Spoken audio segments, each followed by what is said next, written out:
How do we know what the babies are going to look like when pairing specific rabbits together?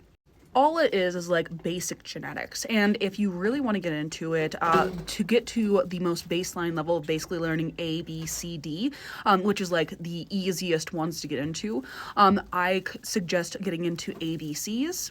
About Bunny Colors, I think the title to it.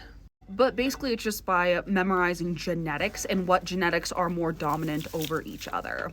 So, for instance, I bred Bluey here to Mr. Chippy Dippy. So, starting with the A Lotus, I have a solid black bred to an otter. So, when it comes to the A Lotus, you have agouti, you have otter, you have self. So Chip only has 2 self genes. Now this otter here can have a mixture of one of 2 things. They can either be a true breeding otter and that they only have the otter gene, or they can have an otter gene with a self gene hiding underneath it.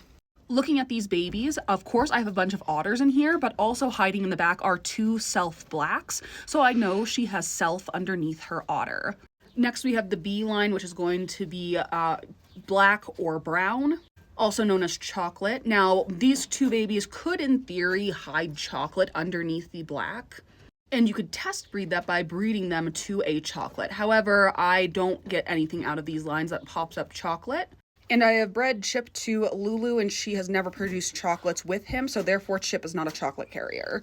I'm going to skip over C for now, but D is the dilute gene. Both of these guys are black and not blue, and I've never seen blue get thrown from either of them.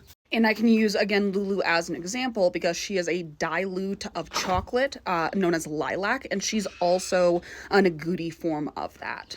And to get to the E Lotus, which has to do with the broken gene, broken is dominant over self, which is why I have broken babies in this litter. So only brokens can produce brokens. So once you learn some of these rules, it's really easy to start saying, okay, here's what I'm producing when it comes to color. Now, type is a little harder to do it with and takes test breeding.